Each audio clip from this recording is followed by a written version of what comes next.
नमस्कार. आज आपण एका अशा सफरीवर निघणार आहोत जी आपल्याला ज्यूल्स वर्न यांच्या एका जबरदस्त कादंबरीतून घेऊन जाईल. ही गोष्ट म्हणजे साहस आणि विज्ञान यांचा एक कमाल संगम आहे. Around the world in 80 days.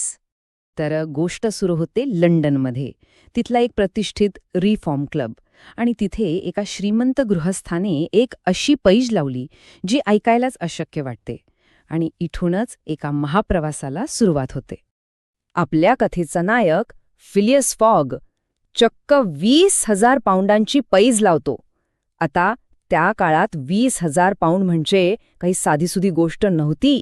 विचार करा, एखाद्या माणसाची अख्खी संपत्तीच जणू. आणि मग प्रश्न हाच होता की खरंच शक्य आहे का हे? म्हणजे 19व्या शतकात फक्त 80 दिवसात संपूर्ण पृथ्वीला प्रदक्षिणा घालणं. साहजिकच रिफॉर्म क्लबमधल्या त्यांच्या सोबत्यांना तर यावर अजिबात विश्वास नव्हता. ओके, तर मग हे फिलियस फॉग आहेत तरी कसे? बघा, ते एक श्रीमंत इंग्लिश गृहस्थ आहेत. त्यांचं आयुष्य म्हणजे जणू काय घड्याळाच्या काट्यावर चालतं. एकदम शिस्तबद्ध, गणितासारखं अचूक. हुशार तर आहेतच आणि वेळेचे पक्के. पण लोकांना भेटणं, बोलणं हे त्यांना फारसं जमत नाही. आणि याचमुळे क्लबमधले बाकीचे सदस्य जरा त्यांच्यावर नाराजच असतात. तर पैज लागली आणि वेळेविरुद्धची शर्यत सुरू झाली. पण लक्षात घ्या, ह्या प्रवासात फॉग एकटे नव्हते. या प्रवासात फॉगला 2 महत्वाचे लोक भेटतात, किंवा म्हणा की प्रवासात जोडले जातात. आणि त्यांच्यामुळेच गोष्टीत खरी मजा येते. एकीकडे आहे त्याचा एकदम विश्वासू, जीव लावणारा फ्रेंच नोकर पॅसपार्थू. आणि दुसरीकडे आहे स्कॉटलंड यार्डचा एक हट्टी डिटेक्टिव्ह फिक्स. आता या फिक्सला काय वाटतं माहितीये? त्याला पक्क वाटतं की फॉग हा बँक लुटून पळालेला चोर आहे. आता ही पैज जिंकायची तर प्लॅनिंग तर जबरदस्तच हवं, बरोबर? फॉगने इतकं काटेकोर वेळापत्रक बनवलं होतं की बस. बघा, लंडनहून सुएझ, मग तिथून मुंबई, मुंबईहून कलकत्ता, मग हाँगकाँग, योकोहामा, सॅन फ्रान्सिस्को, न्यूयॉर्क आणि परत लंडन.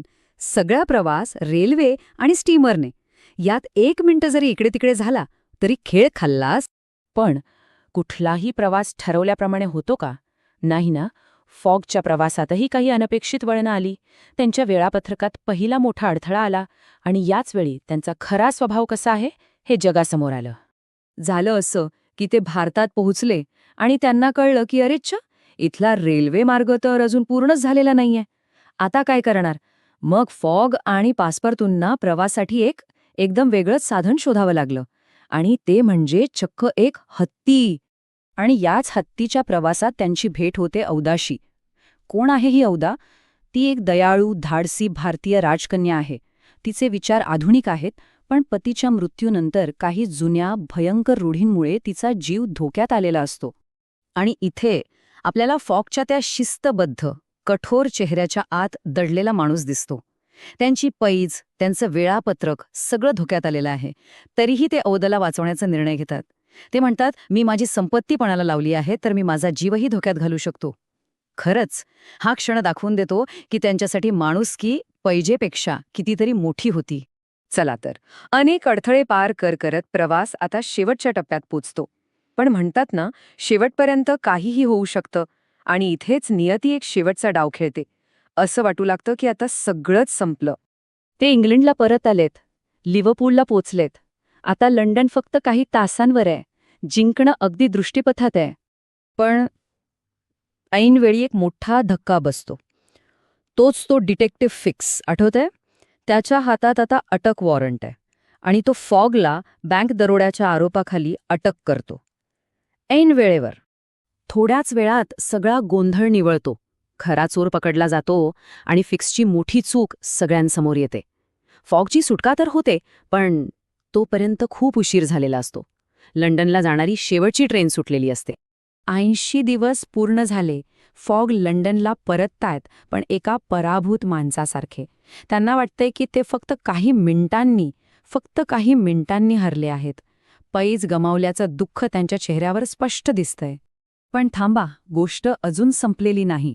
कथेत एक असा जबरदस्त ट्विस्ट बाकी आहे, जो एका साध्या पण हुशार वैज्ञानिक नियमावर आधारलेला आहे. विचार करा, काय झालं असेल जर त्यांचं गणित वेळेबद्दलच चुकलं असेल तर? जर घड्याळच चुकीचं असेल तर? हे बघा, हे खूपच इंटरेस्टिंग आहे. फॉगला स्वतःलाच याची कल्पना नव्हती की त्याने नकळतपणे एक संपूर्ण दिवस वाचवला होता. कसं? तर तो सतत पूर्वेकडे प्रवास करत होता, म्हणजे सूर्याच्या फिरण्याच्या विरुद्ध दिशेने. आणि होतं काय की प्रत्येक रेखांश ओलांडताना तो 4 मिनिटं पुढे जात होता, म्हणजे वेळ वाचवत होता. आता विचार करा, संपूर्ण पृथ्वी म्हणजे 360 अंश, म्हणजे हे 4-4 मिनिटं जमा होऊन शेवटी पूर्ण 24 तास झाले होते. म्हणजेच त्यांना एक पूर्ण दिवस बोनस मिळाला होता. ते उशिरा पोहोचले नव्हते, उलट ते तर एक दिवस लवकर पोहोचले होते. आणि मग तो क्लायमॅक्सचा क्षण येतो, अगदी शेवटच्या सेकंडाला. फिलियस फॉग शांतपणे रिफॉर्म क्लबमध्ये प्रवेश करतात आणि म्हणतात, गृहस्थ हो, मी आलो आहे. विचार करा तिथल्या लोकांची काय अवस्था झाली असेल. त्यांच्यासाठी हा एक प्रचंड धक्का होता. फॉग पैज जिंकले होते. पण खरं पाहिलं तर फॉग फक्त 20,000 पाऊंड जिंकले नव्हते. ती तर फक्त पैजेची रक्कम होती. त्यांनी खरं काय कमवलं? एक अविस्मरणीय जगप्रवास, पासपार्तूसारखा जीवाला जीव देणारा मित्र आणि ओध्याचं प्रेम. हीच त्यांची खरी कमाई होती. तर मग जाता जाता एक विचार करूया. आजच्या या धावपळीच्या वेगाच्या जगात फॉगचा हा प्रवास आपल्याला काय शिकवतो? कदाचित हेच की आयुष्यातले अनपेक्षित अडथळे, अनपेक्षित वळणं ही सुद्धा खूप मोलाची असतात. कदाचित खरी कमाई ध्येय गाठण्यात नाही, तर त्या प्रवासाचा आनंद घेण्यातच असते, नाही का?